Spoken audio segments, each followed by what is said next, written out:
ಪ್ರತಿ ತಿಂಗಳು ಬರುವಂತಹ ಸಂಕಷ್ಟಹರ ಚತುರ್ಥಿಗೆ ಅದರದ್ದೇ ಆದ ವಿಶೇಷತೆಗಳಿರುತ್ತೆ. ಹಾಗಾದರೆ ಈ ಸಲಿ ಅಂದರೆ 2026ನೇ ಇಸವಿಯ ಫೆಬ್ರವರಿಯಲ್ಲಿ ಸಂಕಷ್ಟಹರ ಚತುರ್ಥಿ ಯಾವ ದಿನಾಂಕದಂದು ಬಂದಿದೆ, ಅದರ ಮಹತ್ವವೇನು, ಯಾರು ಈ ಸಲದ ಸಂಕಷ್ಟಿ ಆರಾಧನೆಯನ್ನು ಮಾಡಬೇಕು, ಹಾಗೆ ಗಣಪನನ್ನು ಪೂಜೆ ಮಾಡುವವರು ಯಾವ ಒಂದು ಸಂಕಲ್ಪವನ್ನು ಮುಂದೆ ಇಟ್ಕೊಂಡು ಪೂಜೆ ಮಾಡಬೇಕು, ಈ ಸಲದ ಸಂಕಷ್ಟಿ ಯಾರಿಗೆ ಬಹಳ ಉಪಯೋಗವಾಗುತ್ತೆ, ಎಲ್ಲ ಪೂರ್ತಿ ವಿವರವನ್ನು ನಾನು ಈ ವಿಡಿಯೋದಲ್ಲಿ ತಿಳಿಸ್ತಾ ಹೋಗ್ತೀನಿ. ನಿಮಗೆ ಈ ವಿಡಿಯೋ ಇಷ್ಟ ಆಯಿತು ಅಂತ ಹೇಳಿದ್ರೆ ನನ್ನ ಚಾನಲನ್ನು ದಯವಿಟ್ಟು ಸಬ್ಸ್ಕ್ರೈಬ್ ಮಾಡ್ಕೊಳ್ಳಿ. ಹಾಗೆ ಒಂದು ವಿಡಿಯೋಗೆ ಲೈಕ್ ಕೊಡೋದನ್ನು ಮರಿಬೇಡಿ. ಹಾಗೆ ಈ ಒಂದು ಮಾಹಿತಿ ನಿಮ್ಮ ಫ್ರೆಂಡ್ಸ್ ಆ್ಯಂಡ್ ಫ್ಯಾಮಿಲಿಗೆ ಅವಶ್ಯಕತೆ ಇತ್ತು ಅಂತ ಹೇಳಿದ್ರೆ ಖಂಡಿತ ಅವರೊಂದಿಗೆ ಶೇರ್ ಮಾಡಿ. ಈಗ ಮೊದಲನೇದಾಗಿ ನಾವು ತಿಳ್ಕೊಬೇಕಾಗಿರೋದು ಈ ಸಲದ ಸಂಕಷ್ಟಹರ ಚತುರ್ಥಿ ಯಾವ ದಿನಾಂಕದಂದು ಬಂದಿದೆ ಅಂತ. ಮೊದಲಿಗೆ ಚತುರ್ಥಿ ತಿಥಿ ಯಾವಾಗ ಶುರುವಾಗುತ್ತೆ ಹಾಗೆ ಯಾವಾಗ ಕೊನೆಗೊಳ್ಳುತ್ತೆ ಅನ್ನೋದನ್ನು ನೋಡೋಣ. ಮೊದಲಿಗೆ ಈ ಒಂದು ಸಂಕಷ್ಟಹರ ಚತುರ್ಥಿ ಬಂದಿರೋದು 5ನೇ ತಾರೀಕು ಗುರುವಾರದ ದಿನ, ಅಂದರೆ ನಾಳೆ. ಇನ್ನು ಚತುರ್ಥಿ ತಿಥಿ ಯಾವಾಗ ಶುರುವಾಗುತ್ತೆ ಅಂತ ನೋಡೋದಾದರೆ ಚತುರ್ಥಿ ತಿಥಿ 4ನೇ ತಾರೀಕು, ಅಂದರೆ ಇಂದಿನ ಮಧ್ಯರಾತ್ರಿ, ಅಂದರೆ ಡೇಟ್ ಲೆಕ್ಕದಲ್ಲಿ ಹೋದರೆ ನಿಮಗೆ 5ನೇ ತಾರೀಕು ಅಂತಲೇ ಬರುತ್ತೆ. ಸೊ 5ನೇ ತಾರೀಕು ಶುರುವಾಗುತ್ತಲ್ಲ ಆವಾಗ, ಅಂದರೆ ಮಧ್ಯರಾತ್ರಿ 12:10 ಈ ಒಂದು ಚತುರ್ಥಿ ತಿಥಿ ಶುರುವಾಗುತ್ತೆ. ಹಾಗೆ ಚತುರ್ಥಿ ತಿಥಿ ಕೊನೆಗೊಳ್ಳುವಂಥದ್ದು 6ನೇ ತಾರೀಕು ಮಧ್ಯರಾತ್ರಿ 12:22. ಅಂದರೆ ತಾರೀಕಿನ ಲೆಕ್ಕದಲ್ಲಿ ಹೋದರೆ 5ನೇ ತಾರೀಕು ಮಧ್ಯರಾತ್ರಿ ಶುರುವಾಗಿ 6ನೇ ತಾರೀಕು ಮಧ್ಯರಾತ್ರಿ ಕೊನೆಗೊಳ್ಳುತ್ತೆ. ಇನ್ನು ಸಾಮಾನ್ಯವಾಗಿ ಈ ಒಂದು ಇದರಲ್ಲಿ ಹೇಳಬೇಕಂತ, ಪಂಚಾಂಗದ ರೀತಿಯಲ್ಲಿ ಹೇಳಬೇಕಂತಂದರೆ 4ನೇ ತಾರೀಕು ಮಧ್ಯರಾತ್ರಿ ಶುರುವಾಗಿ 5ನೇ ತಾರೀಕು ಮಧ್ಯರಾತ್ರಿ ಕೊನೆಗೊಳ್ಳುತ್ತೆ. ಸೊ ನಮಗೆ ಚಂದ್ರೋದಯ ಯಾವಾಗ, ಅಂದಿನ ಚಂದ್ರೋದಯಕ್ಕೆ ತಕ್ಕನಾಗಿ ನಮಗೆ ಈ ಒಂದು ಚತುರ್ಥಿ ತಿಥಿ ಇರಬೇಕಾಗತ್ತೆ. ಅದು ನಾಳೆ ಸಿಕ್ಕತ್ತೆ, ಅಂದರೆ 5ನೇ ತಾರೀಕು. ಹಾಗಾಗಿ ನಾವು ಈ ತಿಂಗಳ ಸಂಕಷ್ಟಹರ ಚತುರ್ಥಿ 5ನೇ ತಾರೀಕು ಗುರುವಾರದ ದಿನ, ಅಂದರೆ ನಾಳೆಯ ದಿನ ಆಚರಣೆ ಮಾಡಬೇಕಾಗುತ್ತೆ. ಈ ಸಲ ಬಂದಿರುವಂತಹ ಸಂಕಷ್ಟಹರ ಚತುರ್ಥಿಯ ಹೆಸರು ದ್ವಿಜಪ್ರಿಯ ಸಂಕಷ್ಟಹರ ಚತುರ್ಥಿ ಅಂತ. ದ್ವಿಜಪ್ರಿಯ ಅಂತ ಹೇಳಿದ್ರೆ 2 ಬಾರಿ ಜನಿಸಿದವರಿಗೆ 2 ಬಾರಿ ಜನಿಸಿದವರು ಅನ್ನೋ ಅರ್ಥ ಬರುತ್ತೆ. ಹಾಗಾಗಿ ಈ ಒಂದು ಸಂಕಷ್ಟಹರ ಚತುರ್ಥಿ ಮುಖ್ಯವಾಗಿ ವಿದ್ಯಾಭ್ಯಾಸಗಳಲ್ಲಿ ಕಲೆ, ಸಂಗೀತ, ಯಾವುದೇ ಒಂದು ರೀತಿ ಒಂದು ಕಲಿಕೆ ಅಂತ ಏನಿರುತ್ತಲ್ವ, ಅದರಲ್ಲಿ ನಾವು ಅತ್ಯುತ್ತಮ ಸ್ಥಾನಕ್ಕೆ ಇರೋದಕ್ಕೆ ಅಥವಾ ಚೆನ್ನಾಗಿ ಮುಂದುವರಿಯೋದಕ್ಕೆ ಇದು ಬಹಳ ಒಂದು ಸಹಾಯ ಮಾಡುತ್ತೆ.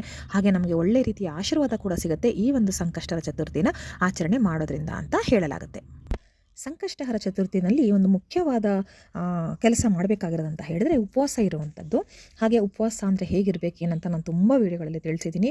ಹಾಗೆ ಉಪವಾಸ ಅಂತ ಹೇಳಿದ್ರೆ ಇದು ಅಂದಿನ ದಿನ ಚಂದ್ರ ದರ್ಶನವನ್ನು ಮಾಡಬೇಕಾಗುತ್ತೆ. ಇದೇ ತುಂಬ ಮುಖ್ಯವಾದ ಒಂದು ಕೆಲಸ ಅಂತ ಹೇಳಬೇಕಾಗುತ್ತೆ. ಸಂಕಷ್ಟ ಚತುರ್ಥಿ ದಿನ ರಾತ್ರಿ ಚಂದ್ರೋದಯ ದರ್ಶನ ಆದ ನಂತರ ನಾವು ಉಪವಾಸವನ್ನು ಮುರಿಬೇಕಾಗುತ್ತೆ. ಹಾಗೆ ದೇವಸ್ಥಾನಕ್ಕೂ ಕೂಡ ಭೇಟಿ ನೀಡಿದ್ರೆ ತುಂಬಾ ಒಳ್ಳೆಯದು. ಹಾಗೆ ಅಂದಿನ ದಿನ ಸಂಕಷ್ಟಹರ ಚತುರ್ಥಿಯ ದಿನ ಚಂದ್ರೋದಯ ರಾತ್ರಿ 9:49 ಇರುತ್ತೆ. ಅಷ್ಟೊತ್ತಿಗೆ ಚಂದ್ರ ಉದಯ ಆಗ್ತಾನೆ ಅಂತ ಹೇಳಲಾಗುತ್ತೆ. ಅದು ಬೆಂಗಳೂರಿಗೆ ಸಂಬಂಧಪಟ್ಟಿದ್ದು. ಇನ್ನು ಕೆಲವು ಸತಿ ಸ್ವಲ್ಪ ನಿಮಿಷಗಳು ಹೆಚ್ಚು ಕಮ್ಮಿ ಇರುತ್ತೆ. ನೀವು ಇರೋ ಪ್ರದೇಶಗಳಲ್ಲಿ ನೀವು ಹೋಲಿಕೆ ಮಾಡಿಕೊಂಡಾಗ ದಯವಿಟ್ಟು ನಿಮ್ಮ ಪ್ರದೇಶಗಳಲ್ಲಿ ಎಷ್ಟೊತ್ತಿಗೆ ಚಂದ್ರೋದಯ ಆಗುತ್ತೆ ಅಂತ ದಯವಿಟ್ಟು ಒಮ್ಮೆ ಚೆಕ್ ಮಾಡಿ ನೋಡ್ಕೊಳ್ಳಿ. ಸ್ವಲ್ಪ ವ್ಯತ್ಯಾಸ ಇರುತ್ತೆ. ಹಾಗಾಗಿ ನೀವು ಉಪವಾಸ ಮುರಿಯೋದು ಅಂತ ಆದರೂ ಕೂಡ 9:45 ಆದ ನಂತರನೇ ನೀವು ಉಪವಾಸವನ್ನು ಮುರಿಬೇಕಾಗುತ್ತೆ. ಅದಕ್ಕೂ ಮುಂಚೆ ಯಾವ ರೀತಿ ಎಲ್ಲ ನೀವು ಪೂಜೆ ಮಾಡಬೇಕು ಏನು ಅನ್ನೋದನ್ನು ನಾನಿಲ್ಲಿ ತಿಳಿಸ್ತಾ ಹೋಗ್ತೀನಿ. ಮೊದಲಿಗೆ ಸಂಕಷ್ಟಹರ ಚತುರ್ಥಿಯ ದಿನ ಆದಷ್ಟು ಬೇಗ ಬೆಳಗ್ಗೆ ಎದ್ದೊಳ್ಬೇಕಾಗತ್ತೆ. ಎದ್ದು ಮನೆಯನ್ನೆಲ್ಲ ಸ್ವಚ್ಛ ಮಾಡಿ ಆ ನಂತರ ನೀವು ಶುದ್ಧರಾಗಿ ದೇವ್ರ ಮನೆಯೂ ಕೂಡ ಶುದ್ಧವಾಗಿ ಇಟ್ಕೊಳ್ಬೇಕಾಗತ್ತೆ. ನೀಟಾಗಿ ಎಲ್ಲವನ್ನು ಸ್ವಚ್ಛ ಮಾಡಬೇಕಾಗತ್ತೆ ದೇವ್ರ ಮನೆಯಲ್ಲಿ.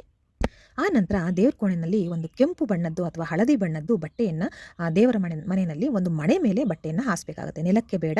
ನಿಮ್ಮ ಬಳಿ ಮಣೆ ಇಲ್ಲ ಅಂತ ಹೇಳಿದ್ರೆ ಯಾವುದಾದ್ರು ಒಂದು ದೇವರ ಪೂಜೆಗೆ ಉಪಯೋಗಿಸುವಂತಹ ಒಂದು ಟ್ರೇ ಆಗಿರ್ಬೋದು, ತಟ್ಟೆ ಆಗಿರ್ಬೋದು, ಒಂದು ಹಲಗೆಯ ತುಂಡಾಗಿರ್ಬೋದು, ಅಥವಾ ಒಂದು ಏನಂತಾರೆ ಒಂದು ಸ್ಟ್ಯಾಂಡ್ ರೀತಿ ಬರುತ್ತಲ್ಲ, ಅದು ಏನೇ ಆಗಿರ್ಬೋದು, ಅದನ್ನು ಸ್ವಚ್ಛಗೊಳಿಸಿ ಅದರ ಮೇಲೆ ಕೆಂಪು ಬಣ್ಣದ ಬಟ್ಟೆ ಅಥವಾ ಅರಿಶಿನ ಬಣ್ಣದ ಬಟ್ಟೆಯನ್ನು ಹಾಕಿ, ಅದು ಮಡಿ ಬಟ್ಟೆ ಆಗಿರಬೇಕು, ನೆನ್ಪಿಟ್ಕೊಳ್ಳಿ. ಅದರ ಮೇಲೆ ನೀವು ಗಣಪತಿಯ ವಿಗ್ರಹ ಅಥವಾ ಗಣಪತಿಯ ಫೋಟೋವನ್ನು ಇಡಬೇಕಾಗುತ್ತೆ ಮೊದಲಿಗೆ. ಆ ನಂತರ ಫೋಟೋ ಅಥವಾ ವಿಗ್ರಹಕ್ಕೆ ನೀವು ಅರಿಶಿನ, ಕುಂಕುಮವೆಲ್ಲವನ್ನು ಹಚ್ಚಿ ನೀವು ಗೆಜ್ಜೆ ವಸ್ತ್ರವನ್ನು ಏರಿಸಿ ಹೂವನ್ನು ಏರಿಸಬೇಕಾಗುತ್ತೆ. ಹಾಗೆ ಹೂವಿಗಿಂತಲೂ ಬಹಳ ಮುಖ್ಯವಾದದ್ದು ಗಣಪತಿಗೆ ಅಂತ ಹೇಳಿದ್ರೆ ದೂರ್ವೆ ಅಥವಾ ದೂರ್ವ ಅಂತ ಏನು ಹೇಳ್ತೀವಲ್ವ, ಅದನ್ನು ನೀವು ಏರಿಸಬೇಕಾಗುತ್ತೆ ತಪ್ಪದೆ. ಆ ನಂತರ ನೀವು ತುಪ್ಪದ ದೀಪವನ್ನು ಹಚ್ಚಿ ಇಡಬೇಕಾಗುತ್ತೆ.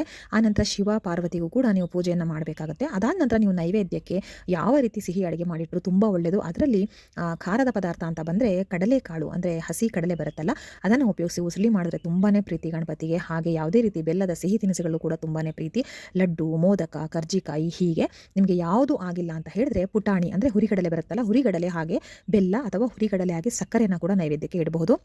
ನಾನು ನೈವೇದ್ಯದ ವಿಚಾರವಾಗಿ ತುಂಬ ಸಲ ಹೇಳ್ತಾ ಇರ್ತೀನಿ. ಕೆಲವ್ರು ಅಂದ್ಕೊಳ್ತಾರೆ, ಅಯ್ಯೋ ನೈವೇದ್ಯಕ್ಕೆ ಅದು ಮಾಡಬೇಕಿತ್ತು, ಇದು ಮಾಡಬೇಕಿತ್ತು, ಪಾಯಸ ಮಾಡಬೇಕಿತ್ತು, ಕಡು ಮಾಡಬೇಕಿತ್ತು, ಅದೆಲ್ಲ ಮಾಡದೆ ಪೂಜೆ ಮಾಡಿದ್ದೀವಿ, ನಮಗೆ ಅದ್ರ ಫಲ ಸಿಗುತ್ತೋ ಇಲ್ವೋ ಅಂತ ಕೆಲವರು ತುಂಬ ಯೋಚನೆ ಮಾಡ್ತಾರೆ. ಹಾಗೆ ನನಗೆ ಎಷ್ಟೊಂದು ಜನ ಕಮೆಂಟ್ ಮಾಡಿ ಕೂಡ ಕೇಳ್ತಾರೆ, ನಾವು ಕೆಲಸಕ್ಕೆ ಹೋಗಿ ಬಂದಿದ್ದೀವಿ, ಈಗ ಏನು ಮಾಡೋಕ್ಕಾಗಲ್ಲ, ಪೂಜೆ ಮಾಡ್ಬೋದಾ ಅಂತ. ಖಂಡಿತ ಒಂದು ಶುದ್ಧ ಮನಸ್ಸಿಂದ, ಒಳ್ಳೆ ಸಂಕಲ್ಪವನ್ನು ಇಟ್ಕೊಂಡು ನೀವು ಪೂಜೆ ಮಾಡಿದ್ರೆ ನೈವೇದ್ಯಕ್ಕೆ ನಾ ಹೇಳ್ದಂಗೆ ಹುರಿಗಡಲೆ ಹಾಗೂ ಸಕ್ಕರೆ ಬಹಳ ಶ್ರೇಷ್ಠ ಅಂತ ಹೇಳಲಾಗುತ್ತೆ. ಆ್ಯಕ್ಚುಲಿ ಈ ಒಂದು ಏನು ನಾನು ಹುರಿಗಡಲೆ ಸಕ್ಕರೆ ಅಂತ ಹೇಳ್ತೀನಿ, ಅದು ನಮಗೆ ತಿಳಿದ ಒಬ್ಬರು ಪುರೋಹಿತರು ನಮಗೆ ಹೇಳಿದ್ದು, ಅದನ್ನು ನೈವೇದ್ಯ ಮಾಡಿದ್ರೆ ಗಣಪತಿಗೆ ತುಂಬ ಒಳ್ಳೆಯದು, ಅದರಲ್ಲೂ ಸಂಕಷ್ಟಹರ ಚತುರ್ಥಿ ದಿನ ಅಂತ. ಅದು ನಮಗೆ ಒಳ್ಳೆಯದು ಕೂಡ ಆಗಿತ್ತು. ನಾನು ತುಂಬ ಜನರಿಗೆ ಹೇಳಿದ್ದೀನಿ ಕೂಡ ಅದನ್ನು, ಅವರಿಗೂ ಕೂಡ ಒಳ್ಳೆಯದಾಗಿದೆ. ಅದಕ್ಕೆ ನಾನು ಹೇಳ್ತಾ ಇದ್ದೀನಿ, ಕರ್ಜಿಕಾಯೇ ಮಾಡಬೇಕು, ಮೋದಕನೇ ಮಾಡಬೇಕಂತ ಇಲ್ಲ, ಮಾಡಿದ್ರೆ ಖಂಡಿತ ಒಳ್ಳೆಯದು, ಅದ್ರ ಬಗ್ಗೆ ಡೌಟ್ ಇಲ್ಲ. ಇನ್ ಕೇಸ್ ನಿಮ್ಗೆ ಆಗಿಲ್ಲ ಅಂತ ಹೇಳಿದ್ರೆ ಪೂಜೆ ಮಾಡೋಕ್ಕೆ ಆಸೆ ಇರುತ್ತೆ, ವ್ರತ ಮಾಡೋಕ್ಕೆ ಆಸೆ ಇರುತ್ತೆ, ಆದರೆ ಇದೆಲ್ಲ ಮಾಡೋದಕ್ಕೆ ಆಗ್ತಾ ಇರಲ್ಲ ಅಂದರೆ ಏನೂ ತೊಂದರೆ ಇಲ್ಲ. ಪುಟಾಣಿ ಮತ್ತು ಸಕ್ಕರೆನ ಇಡಿ, ಅಥವಾ ಕಲ್ ಸಕ್ಕರೆನ ಇಡಿ, ಅಥವಾ ಬೆಲ್ಲವನ್ನು ಇಡಿ, ಯಾವುದಾದ್ರೂ ಇಡಿ, ಒಟ್ಟಿನಲ್ಲಿ ನೈವೇದ್ಯಕ್ಕೆ ಇಡಬೇಕಾಗುತ್ತೆ. ಅದನ್ನೆಲ್ಲವನ್ನು ಇಟ್ಟು ನೀವು ತುಪ್ಪದ ದೀಪವನ್ನೆಲ್ಲ ಹಚ್ಚಿ, ಹಣ್ಣುಗಳನ್ನು ಕೂಡ ನೈವೇದ್ಯಕ್ಕೆ ಇಡಿ. ಒಣ ಹಣ್ಣುಗಳು ಅಂದರೆ ಒಣ ದ್ರಾಕ್ಷಿ ಇಟ್ಟರು ಕೂಡ ತುಂಬ ಒಳ್ಳೆಯದು ಅಂತ ಹೇಳ್ತಾರೆ.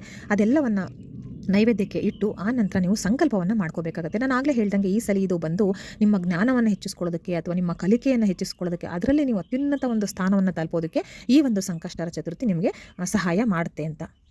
ಆದ್ದರಿಂದ ನೀವು ಸಂಕಲ್ಪವನ್ನು ಹೀಗೆ ಮಾಡ್ಕೋಬೇಕು. ಕೈಯಲ್ಲಿ ಸ್ವಲ್ಪ ನೀವು ಅಕ್ಷತೆಯನ್ನು ಇಟ್ಕೊಳ್ಳಿ, ಹಾಗೆ ಸ್ವಲ್ಪ ಅರಿಶಿನ ಕುಂಕುಮ, ಹಾಗೆ ಒಂದು ಹೂವನ್ನು ಇಟ್ಕೊಳ್ಳಿ ಬಲಗೈನಲ್ಲಿ.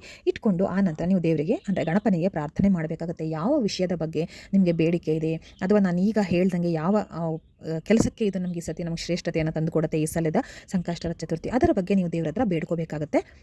ನಿಮ್ಮ ಮಗನಿಗೋ ಮಗಳಿಗೋ ಅಥವಾ ನಿಮ್ಮ ಯಜಮಾನರಿಗೋ ಏನೋ ಕಲಿಕೆಯಲ್ಲಿ ವ್ಯತ್ಯಾಸ ಆಗಿರುತ್ತೆ, ಮುಂದುವರಿಯೋಕ್ಕಾಗ್ತಾ ಇರಲ್ಲ, ಅದೆಲ್ಲವನ್ನು ನೀವು ಬೇಡ್ಕೊಳ್ಳಿ. ನಿಮಗೇನು ಸಮಸ್ಯೆ ಇರುತ್ತಲ್ವ, ಇದೇ ಅಂತಲೇ ಅಲ್ಲ, ವಿದ್ಯೆ ಅಥವಾ ವಿದ್ಯಾಭ್ಯಾಸ ಕಲಿಕೆ ಅಂತಲೇ ಅಲ್ಲ, ಯಾವುದು ಬೇಕಾದರೂ ನೀವು ಬೇಡ್ಕೊಳ್ಬೋದು, ಸಂಕಲ್ಪ ಮಾಡ್ಬೋದು. ಆದರೆ ಈ ಸಲಿಯ ಸಂಕಷ್ಟಹರ ಚತುರ್ಥಿ ಯಾವ ವಿಶೇಷತೆಯನ್ನು ಹೊತ್ಕೊಂಡು ಬಂದಿದೆ ಅಂತ ನಿಮಗೆ ಹೇಳಿದೆ ಅಷ್ಟೇ.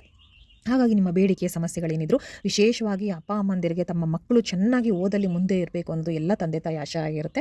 ಹಾಗೆ ಅದೇ ರೀತಿ ಕೂಡ ನೀವು ಸಂಕಲ್ಪವನ್ನು ಮಾಡಿಕೊಂಡು ಆನಂತರ ದೇವ್ರ ಫೋಟೋ ಅಥವಾ ವಿಗ್ರಹದ ಬಳಿ ಆ ಒಂದು ಅಕ್ಷತೆಯನ್ನು, ಹೂವನ್ನು ಅಲ್ಲಿ ಪಾದಕ್ಕೆ ಹಾಕಿ, ಆನಂತರ ನೀವು ಗಣಪತಿಯ ಯಾವುದೇ ಮಂತ್ರವನ್ನು ನೀವು ಪಠಿಸ್ಬೋದು. ಸಣ್ಣ ಸ್ತೋತ್ರವನ್ನು ಹೇಳ್ತೀರಾ ಅಂದರೆ ಈಗ ಉದಾಹರಣೆಗೆ ಓಂ ಗಂ ಗಣಪತಿಯೇ ನಮಃ ಅಂತ ಹೇಳ್ತೀರಾ ಅಂದರೆ ಅದನ್ನು 108 ಬಾರಿ ಆದರೂ ಪಠನೆ ಮಾಡಬೇಕಾಗುತ್ತೆ. ಹಾಗೆ ಒಂದು ವಿಶೇಷವಾದ ಗಣಪತಿಯ ಸ್ತೋತ್ರ ಇದೆ, ಅದನ್ನು ನಾನು ಡಿಸ್ಕ್ರಿಪ್ಷನ್ ಬಾಕ್ಸಲ್ಲಿ ಹಾಕಿರ್ತೀನಿ, ಹಾಗೆ ಕಮ್ಯುನಿಟಿಯಲ್ಲೂ ಕೂಡ ಪೋಸ್ಟ್ ಹಾಕಿರ್ತೀನಿ. ನಿಮ್ಗೆ ಯಾರಿಗಾದ್ರೂ ಅದು ಸಿಕ್ಕಲಿಲ್ಲ ಅಥವಾ ನಿಮಗೆ ನೋಡೋಕ್ಕೆ ಗೊತ್ತಾಗ್ತಿಲ್ಲ ಅಂತ ಹೇಳಿದ್ರೆ ದಯವಿಟ್ಟು ನಂಗೆ ಕಮೆಂಟ್ ಸೆಕ್ಷನಲ್ಲಿ ತಿಳಿಸಿ, ಖಂಡಿತ ನಾನು ರಿಪ್ಲೈ ಮಾಡ್ತೀನಿ.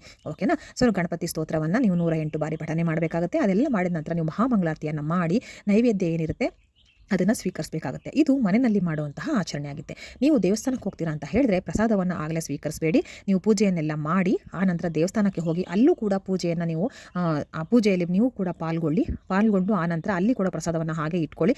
ತಿನ್ನಬಾರ್ದು ಅಂತ ಏನಿಲ್ಲ, ತಿನ್ಬೋದು. ಅಂದರೆ 1-2 ಕಾಳುಗಳನ್ನ ಹಾಕ್ಕೊಳ್ಳೋದಕ್ಕೆ ಏನೂ ಸಮಸ್ಯೆ ಇಲ್ಲ, ಹಾಕ್ಕೊಳ್ಳಿ. ಆನಂತರ ಮನೆಗೆ ಬಂದು ಚಂದ್ರೋದಯ ಅಂದರೆ ಚಂದ್ರ ದರ್ಶನವನ್ನು ಮಾಡಿ, ಚಂದ್ರದೇವನಿಗೆ ನೀವು ದೂರದಿಂದಲೇ ಊದಿನ ಕಡ್ಡಿ ಧೂಪ ದೀಪಗಳಿಂದ ಪೂಜೆಯನ್ನು ಮಾಡಿ ಕೈ ಮುಗಿದು, ಮನೆ ಮಂದಿಯೆಲ್ಲ ಕೈ ಮುಗಿದು ಆ ನಂತರ ನೀವು ಪ್ರಸಾದವನ್ನು ಸ್ವೀಕರಿಸೋ ಮೂಲಕ ನೀವು ಉಪವಾಸವನ್ನು ಮುರಿಬೇಕಾಗುತ್ತೆ. ನಾನು ಹೇಳ್ದಂಗೆ ಪ್ರಸಾದಕ್ಕೆ ಏನೂ ಮಾಡಿಲ್ಲ ಅಂತ ದಯವಿಟ್ಟು ಬೇಸರ ಮಾಡ್ಕೊಳ್ಬೇಡಿ. ನೀವು ಪೂಜೆ ಮಾಡಬೇಕಾಗ, ವ್ರತ ಮಾಡಬೇಕಾದನ್ನು ಖಂಡಿತ ಮಾಡಿ. ನಾನು ಹೇಳ್ದಂಗೆ ಪುಟಾಣಿ ಸಕ್ಕರೆ ಅಥವಾ ಕಲ್ ಸಕ್ಕರೆ ಅಥವಾ ಬೆಲ್ಲ, ಒಣ ಹಣ್ಣುಗಳು, ಮಾಮೂಲಿ ಏನು ಬಾಳೆಹಣ್ಣು ಅದೆಲ್ಲ ಇಟ್ಟಿರ್ತೀರಲ್ವ, ಅದನ್ನು ನೈವೇದ್ಯಕ್ಕೆ ಇಟ್ಟಿರ್ತೀರ, ಅದನ್ನೆಲ್ಲ ತಗೊಂಡು ನೀವು ಕೂಡ ತಗೊಂಡು ಮನೆ ಮಂದಿ ಮಕ್ಕಳಿಗೆಲ್ಲ ಕೊಡಿ. ಹಾಗೆ ಮುಖ್ಯವಾಗಿ ಮಕ್ಕಳ ಕೈಲಿ ಈ ಒಂದು ಸ್ತೋತ್ರವನ್ನು ನೀವು ಪಠಿಸೋದ್ರಿಂದ ತುಂಬಾ ಒಳ್ಳೆಯದಾಗುತ್ತೆ. ಮಕ್ಕಳಿಗೆ ಈ ಒಂದು ಪೂಜೆ ಮಾಡೋ ಹೊತ್ತಿನಲ್ಲಿ ಮಕ್ಕಳನ್ನೂ ಕೂಡ ಪಕ್ಕದಲ್ಲಿ ಕೂರಿಸ್ಕೊಳ್ಳಿ. ಹಾಗೆ ಅವರು ಕೂಡ ಸ್ತೋತ್ರವನ್ನು ಓಂ ಗಂ ಗಣಪತಿಯೇ ನಮಃ ಅಂತ 108 ಬಾರಿ ಪಠನೆ ಮಾಡಲಿ. ಹೇಳುವಂಥ ವಯಸ್ಸಲ್ಲಿ ಇದ್ದರೆ ಅವರು ತುಂಬ ಒಳ್ಳೆಯದು. ಅವ್ರ ಕೈಲೇ ಪಠನೆ ಮಾಡಿಸಿ, ಅವ್ರ ಕೈಲೂ ಪೂಜೆ ಮಾಡಿಸಿ, ಅವ್ರನ್ನೂ ದೇವಸ್ಥಾನಕ್ಕೆ ಕರ್ಕೊಂಡೋಗಿ ನಮ್ಮ ಸಂಸ್ಕಾರನೂ ಅವ್ರಿಗೆ ಬರುತ್ತೆ, ಹಾಗೆ ದೇವರಿನ ಆಶೀರ್ವಾದ ಕೂಡ ಸಿಕ್ಕತ್ತೆ.